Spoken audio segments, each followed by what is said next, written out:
সেদিন এক যুবক আমাকে বলতেছে, হুজুর আমি কোনোভাবেই মোবাইল ছাড়তে পারতেছি না। আমি তারে একটা ছোট্ট উপদেশ দিছিলাম, আলহামদুলিল্লাহ সে মানছে। আমি বলছিলাম তুমি নিজ হাতে জিদ কইরা যেহেতু ছাড়তে চাও, আল্লাহকে মানতে চাও তো? জি হুজুর দিল থেকে চাই, কিন্তু মোবাইল তো ছাড়তে পারেন। আমি বলছি তোমার এই দামি মোবাইলটা তুমি আসার দিয়ে ভাঙ্গা লাও, তোমার হাতে তুমি ভাঙ্গা ফেলো, গুড়া করে লাও। ওইটা দেখবা এই গুড়া যে করে লাইছো এটার মা জ্বালা কলজাটার মধ্যে জ্বলবো যে আয় হারে কি করলাম। তখন দেখবা গুনাহ ছুটে যাবে। আলহামদুলিল্লাহ ছুটেই গেছে। আল্লাহ তৌফিক দিছে, আল্লাহ সাহস দিছে, যুবক মোবাইল ভেঙেই ফেলছে। আমার কথা হলো প্রয়োজন তো তুমি অভিভাবকের কাছ থেকে নিয়ে প্রয়োজন পূরণ করো।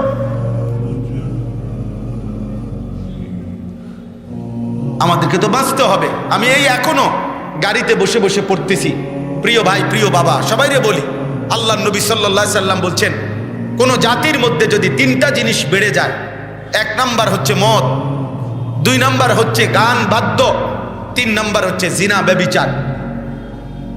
নারী নেশা বাদ্য মানে গান বাদ্য, এই তিনটা এক খতিয়ানের। মানে যেখানে নারীর হারাম আড্ডা আছে সেখানে গানও আছে, সেখানে নেশাও আছে। যেখানে নেশা আছে সেখানে গানও আছে, গান বাদ্য আছে, জিনা ব্যভিচারও আছে। মানে এটা এক খতিয়ানের এই তিনটা, নারী নেশা গান বাদ্য। এই তিন জিনিস আল্লাহ রাসূল সাল্লাল্লাহু আলাইহি সাল্লাম বলেন যখন কোনো আমার উম্মতের মধ্যে বেড়ে যাবে তখন আমার উম্মতের মধ্যে তিনটি আযাব আসবে বড় বড়। এক নাম্বার হচ্ছে খাসফুন, মাটি ভূমি ধসিয়ে দেওয়া হবে। দুই নাম্বার হচ্ছে মাসখুন, চেহারা বিকৃত হয়ে যাবে। তিন নাম্বার হচ্ছে কাসফুন, পাথরের বৃষ্টি বর্ষিত হবে। আল্লাহ নবী সাল্লাল্লাহু আলাইহি সাল্লাম বলেছেন। আজকে আপনারা খেয়াল করেন আপনাদের যুব সমাজ কি করছে, করছেটা কি আপনারাই দেখেন। চুল দেখে বুঝেন না ইসলামের সাথে তার কোনো সম্পর্ক আছে কিনা? সারাদিনে এক ওয়াক্ত নামাজ পড়ে না, আপনি কি বুঝেন না আল্লাহর সাথে তার কোনো সম্পর্ক আছে কিনা? মনিবের সাথে তার কোনো সম্পর্ক আছে কিনা? আল্লাহ আমাদেরকে হেফাজত করেন। অতএব দয়া করে সামান্য দুনিয়া, এই আমি আমার বক্তব্য এখানেই ছোট্ট কয়েকটা আয়াতের তর্জমা বলছি। মূল বক্তব্য এটা আল্লাহ তাআলা বুঝাইতে চাইছেন, বান্দা মনে রেখো সামান্য এটুকু দুনিয়া, এই বাত মাস স্ত্রী সন্তান অর্থ সম্পদ ক্ষমতা মাল দৌলত, এটুকু যা আমি দুনিয়ায় দিচ্ছি কাউকে, এটা আমার সন্তুষ্টির চিহ্ন না, এটা আমার রাজি খুশির চিহ্ন না, এটা তেমন উল্লেখযোগ্য কোনো পাওনা না পাওয়ার। এই দেখেন কি বলে শুনেন, 18 নম্বর পারা 23 নম্বর সূরা, সূরায়ে মুমিনুন। এই সূরার 8টা আয়াত আমি তেলাওয়াত করেছি, এবার শুধু তরজমা বললে আমার কথা শেষ। আল্লাহ তাআলা বলেন আয়াহসাবুনা আন্নামা নুমিদ্দুহুম বিহি মিন মালিন ওয়া বানিন। আল্লাহ তাআলা বলেন আমার বান্দারা মনে করে, কিছু লোক ভাবে আমি যে তাদেরকে সম্পদ এবং সন্তানাদি দুনিয়াবি অর্থবিত্ত মাল সম্পদ জিফুত নাতি নাতনি গড় সংসার বাজার ব্যবসা ক্ষেত খামার ফুল ফল ফসল জমি জমা চাকরি ব্যবসা দুনিয়াবি ক্ষমতা প্রভাব প্রতিপত্তি এই যা কিছু দিচ্ছি এটুকু পেয়ে আমি যে দিলাম, এ কারণে তারা ভাবতেছে নুসারিউ লাহুম ফিল খায়রাত, আমি তাদেরকে কল্যাণের উপরে রেখেছি, আমি তাদের উপরে সন্তুষ্ট হয়ে গেছি। বাল লা ইয়াশউরুন, আল্লাহ বলে আসলে তারা সঠিক বিষয়টা বুঝে নাই, আসলে তারা বুঝে নাই, আসলে তারা বুঝে নাই। আল্লাহ বলেন ওরা বুঝেই নাই যে দুনিয়ার অর্থ সম্পদ মাল দৌলত টাকা পয়সা জিফুত নাতি নাতনি, আমনের 3 ছেলে বিদেশ, 4 মাইয়া পয়সাওয়ালা ছাইয়া বিয়া দিছেন, বাড়িতে বিল্ডিং করছে, রাস্তার লগে জমি কিনছে, বাথরুমগুলাও টাইলস করে লাইছে, ফ্রিজ আছে, এরপরে সোফা খাট পালং। আল্লাহর রহমতে হুজুর আমনগো দোয়ায় 10 জনের দোয়ায় জিফুতের লাগে আর একটা নুনের বাড়িও কেন লাগতো না, আমি যেভাবে করে দিয়ে গেছি মাশাআল্লাহ। আপনি এখন মারা যান চাচা, আপনি তো আলহামদুলিল্লাহ কাম গুছাই লাইছেন আর বসে রয়েছেন কীর্তেন দুনিয়া, মরিয়া না যাবেন। নুনের বাড়িও যেহেতু কিনা হয়ে গেছে, তো আর কি টেনশন কি? আপনার তো কাম শেষ, আপনার তো দুনিয়ায় আসার উদ্দেশ্য হাসিল হয়ে গেছে।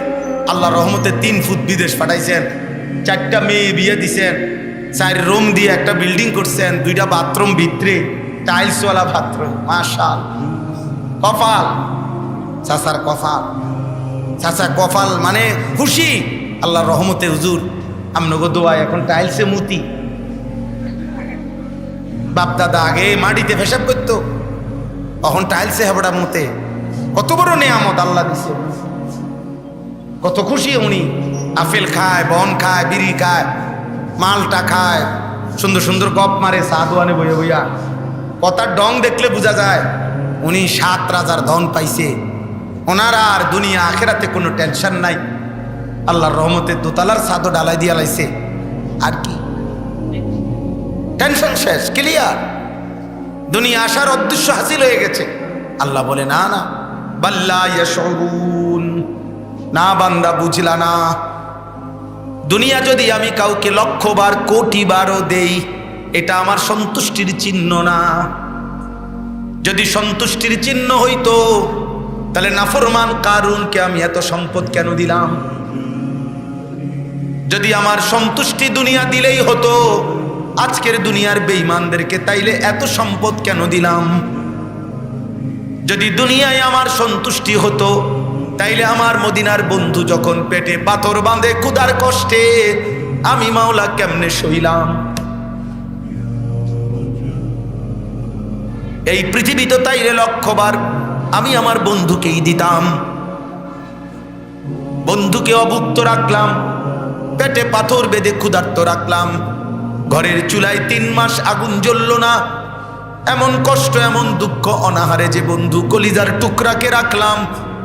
তারপরেও কি বা বুঝলা না বান্দা যে দুনিয়া আমি আল্লাহর পছন্দের আর মহব্বতের না? আল্লাহর নবী বলেন, উম্মত, একটা কান কাটা মরা ছাগলের যেমন কোনো মূল্য নাই, আল্লাহর কাছে দুনিয়াটার ওই পরিমাণ কোনো মূল্য নাই। নবীজি বলছেন, উম্মত, একটা মাছির ডানা পরিমাণ মূল্য যদি দুনিয়ার আল্লাহর কাছে থাকতো, তাইলে আল্লাহর এই দুনিয়ায় একটা বেঈমান নাফরমান 1 ঢোক নাফরমানি করে পানিও পান করতে পারতো না। আল্লাহর নবী বলছেন, আর দুনিয়া মালউনা ওয়া মালউনুন মা ফিহা। উম্মত, মনে রাখবা, গোটা দুনিয়া অভিশপ্ত। দুনিয়ার যা কিছু আছে সব অভিশপ্ত, কেবল 4টি জিনিস ব্যতীত। 1 নাম্বার জিক্রুল্লাহ, দুনিয়ার মধ্যে যে আল্লাহর জিকির করে সেটা দামি। ওমা ওয়ালাহু, যত আমল যত ইবাদত আল্লাহর বন্ধু বানায়, সমস্ত নেক আমল দুনিয়াতে প্রশংসিত। আলিমুন, আলেমে দিন দুনিয়াতে প্রশংসিত। মুতাআল্লিমুন, তালেবে ইলম, কোরআন সুন্নাহর ইলম অর্জনকারী দুনিয়াতে প্রশংসিত। সুবহানাল্লাহ। বাকিটা দুনিয়া মালউন, অভিশপ্ত। বাকি দুনিয়া 1000 বার পাইলেও কোনো লাভ নাই, কিন্তু দুনিয়ায় থাইকা যদি আল্লাহর জিকির করা যায় তাইলে প্রশংসিত, ইবাদত করা যায় তাইলে প্রশংসিত, ইলম অর্জন যদি করা যায় তাইলেই প্রশংসিত। নবীজি বলছেন সাল্লাল্লাহু আলাইহি ওয়াসাল্লাম, আমনের যদি নবীজির কথা বুঝে না ধরে তা আমনে টেলিভিশনের কথা ধরেন, বাকি আমার বুঝে ধরছে যে নবীর কথা ঠিক। আমার শায়েখ আল্লামা মুফতি মুশতাকুর নবী কাসেমি, এ হুজুর এটা অনেক সময় মহব্বত করে বলে যে গোটা দুনিয়ারে বলছি, এবার যদি কেউ আল্লাহর জিকির না করে তো আমি মুশতাকুর নবী একাই করব। আমি বুঝছি জিকিরে মজা আছে, আমি বুঝছি জিকিরে ইজ্জত আছে, আমি বুঝছি জিকিরের মধ্যে রিজিকের প্রশস্ততা আছে, আমি বুঝছি জিকিরের মধ্যে হৃদয়ের প্রশান্তি আছে। এজন্য হুজুরে এটা বলে, কেউ যদি না মানে আমি একলা করব, যা। আলহামদুলিল্লাহ। তাহলে দুনিয়া প্রাপ্তি আল্লাহর সন্তুষ্টির চিহ্ন নয়। কথা বলেন না কেন? দুনিয়া প্রাপ্তি মানে দুনিয়া পাওয়া 1000 বারও দুনিয়ার সব পাওয়া আল্লাহর সন্তুষ্টির চিহ্ন নয়। বলেন, আল্লাহর সন্তুষ্টির চিহ্ন নয়, নয়, নয়, নয়। তাহলে আল্লাহর সন্তুষ্টি কিসে? এবার আল্লাহ বলেন 4 জিনিসে আমার সন্তুষ্টি। কয় জিনিসে? 1, ইন্নাল্লাযীনা হুম মিন খাশিয়াতি রাব্বিহিম মুশফিকুন। এক নম্বর, অন্তরে যাদের আল্লাহর ভয়ে কাঁপতে থাকে, আল্লাহর ভয় যাদের অন্তরে, আল্লাহ তাআলা বলেন আমি তাদের প্রতি সন্তুষ্ট। হৃদয়ে যার আল্লাহর ভয়, হৃদয়ে যার কার ভয়? রবের ভয়। রবের ভয়। আমার মালিক কি বলবে, আমার আল্লাহ কি বলবে, আমার মালিক কি বলবে। হাদিসের মধ্যে আছে এক সাহাবী আবু মাসউদ আনসারী রাদিয়াল্লাহু তাআলা আনহু, উনি একদিন ওনার কৃতদাস গোলামকে কোন একটা ভুলের কারণে খুব ধমকাইতেছিলেন। তো ধমকাইতে গিয়া উনি, ভুলটা তো মারাত্মক না অথচ ধমকাইতেছিলেন খুব বেশি, নবীজি এটা খেয়াল করছেন। নবীজি খেয়াল করে পিছন দিক দিয়ে আইসা, একদম আস্তে আস্তে হাইটা আইসা একবারে পিছন বরাবর আইসা আস্তে নবীজি একটা বাক্য বলছে। নবীজি বলছে লাল্লাহু আশাদ্দু আলাইকা মিন আন ইয়াকদিরা আলাইহি। এই কৃতদাস, এই গোলামের উপরে তুমি যে পরিমাণ ক্ষমতা রাখো, তোমার মহান আল্লাহ তোমার উপরে তার চাইতে বেশি ক্ষমতা রাখে। আজ তুমি তার একটা অপরাধে এভাবে শাসাচ্ছ, এতক্ষণ তোমার হাজারো কোটি গুনাহের কারণে আল্লাহ তোমাকে তাহলে কি পরিমাণ শাসাবে, কি পরিমাণ দমকাবে। ফালতাফাতা, সাহাবী তখন পিছন দিকে ফিরে তাকায়া দেখছে ফাইজা রাসূলুল্লাহ সাল্লাল্লাহু আলাইহি সাল্লাম। হঠাৎ তাকিয়েই দেখে নবীজি দাঁড়িয়ে, এবং উনি বুঝছে এটা নবীজি বলছেন। সাথে সাথে তিনি বললেন আল্লাহি ইন্নাহু হুররুন ইয়া রাসূলুল্লাহ, আল্লাহর কসম নবী, আমি আমার এই গোলাম আজাদ করে দিলাম। নবীজি বললেন যদি এটা না করতা তাহলে জাহান্নামের আগুন তোমাকে ধরে ফেলছে। লাউ লাম তাফআল হাযা লালা ফাহাতকান নার, তাহলে আগুন ধরে ফেলছিল তোমার।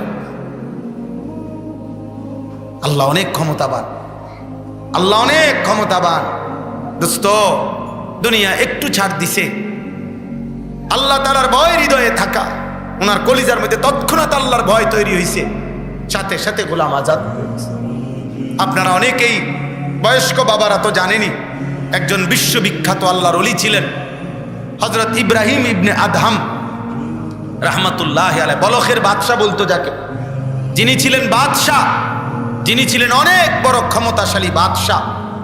তো এই বাদশার বাড়িতে একজন কৃতদাসী, একজন দাসী মহিলা কাজ করত।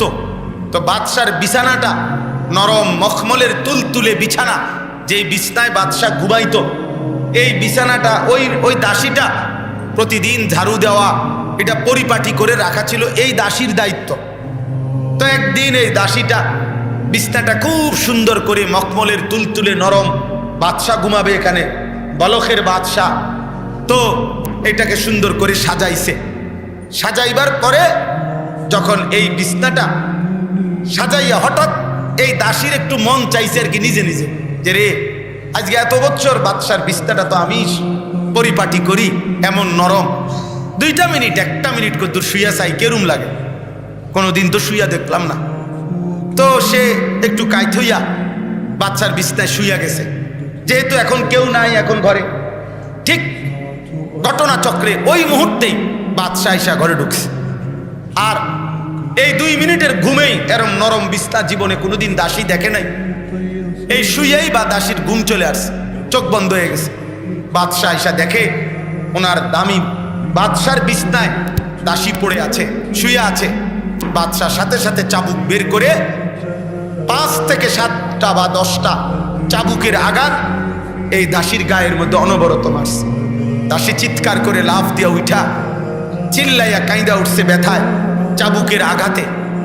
তো যখন চোখের পানি পড়ছে, তো এরপরে দাসী বাদশার দিকে তাকাইয়া কে এখানে একটু মুস্কি হাসি দিছে, আবার কাঁদতে শুরু করছে।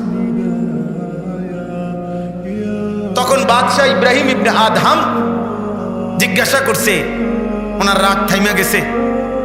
উনি বলছে, দাসী তুই হাসলি কেন, কাঁদতেছত কেন? এটা তো বুঝছি চাবুকের আঘাতে ব্যথা পাইছ দেখে কাঁদস, হাসলি কেন ফাঁকি দিয়া, মুচকি হাসি দিলি কেন? কিতাবে আমরা পড়ছি, বয়ানও শুনছি, আওলাদে রসুল সৈয়দ আব্দুল মজিদ নদীম সাহেবের বয়ানে আমি শুনছি। তখন ওই দাসী বলছে, বাদশাহ আপনার দিকে একটা নজর তাকাইলাম, আর মনে মনে এই কথা মনে করে হাসি দিলাম যে হায়, মাত্র 5 মিনিট এই নরম মখমলের বিছানায় ঘুমাইলে যদি এতগুলো বেতের আঘাত সইতে হয়, যে বাদশাহ আজকে বছরের পর বছর এই বিছানায় ঘুমায়, সে জানি তার মালিকের কাছে কত বেতের আঘাত সইব।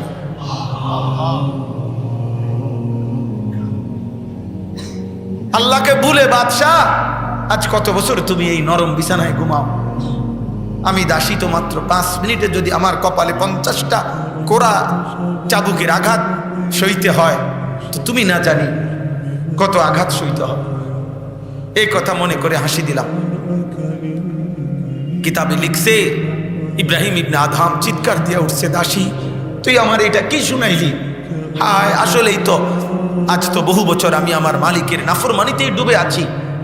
এরপরেই ইব্রাহিম ইবনে আদহাম এই বাদশাহী, বলখের বাদশাহী ছেড়ে জঙ্গলে চলে গেছে। এরপরে তিনি হয়েছেন ওই জামানার সৈয়দুল আউলিয়া, আউলিয়াদের বাদশাহ। এজন্য দোস্ত, আল্লাহর ভয়, আল্লাহর ভয়, আল্লাহর ভয় করো। কিশোর ভাই, নওজোয়ান, প্রিয় যুবক, নষ্ট হইও না বাপ। কেউ মনে রাখবে না এই নারী ছবি দেখে, মোবাইলের অস্থির দৃশ্য দেখে তোমরা যারা যারা নিজের জীবন নষ্ট করে ফেলছো। তোমাদের অধিকাংশের চেহারা 18 বছর 16 বছরে দোস্ত চেহারা আরো সুন্দর হওয়ার কথা।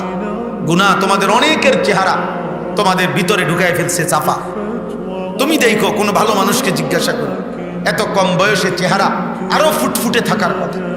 এই অসভ্য ছবি, অশ্লীল দৃশ্য, নারীর তোমার হারাম কল্পনা, নিজেদের হারাম বীর্যপাত, নিজের হাত নিজের লজ্জাস্থানে নাপাক ব্যবহার, এই সব কিছু তোমাদেরকে ধীরে ধীরে চেহারা বিকৃত করছে। আল্লাহকে ভয় করো, আল্লাহকে ভয় করো, আল্লাহকে ভয় করো, আল্লাহকে ভয় করো। গুনায় গুনায় পৃথিবী শেষ, জীবন শেষ হয়ে গেলে পৃথিবী তোমার মনে রাখবে না। আজ এই পৃথিবীতে কোনো কুত্তার নামও ফেরাউন নাই। ফেরাউনের নামে কোনো কুত্তার নামও নাই, নমরুদের নামে কোনো কুত্তার নামও নাই, কারুনের নামে কোনো কুত্তার নামও নাই, আবু জাহেলের নামে কোনো কুত্তার নামও নাই। কিন্তু আবু বকরের নামে লাখো মানুষ আছে, ওমর নামে লাখো মানুষ আছে, ওসমান নামে লাখো মানুষ আছে, আলী নামে লাখো মানুষ আছে, মোহাম্মদ নামে কোটি কোটি মানুষ আছে, আছে না? ইন্না শানিআকা হুয়াল আবতার। আল্লাহ বলছে, বন্ধু আপনারে যারা কুৎসা করে, নিন্দা করে, ঠাট্টা করে, তিরস্কার করে, তুচ্ছতাচ্ছিল্য করে, আমি আল্লাহ ওয়াদা দিলাম অচিরে তারাই হয়ে যাবে নির্বংশ, বংশহীন, পরিচয়হীন। আজ আবু জেহেল, আবু লাহাবের কোনো পরিচয়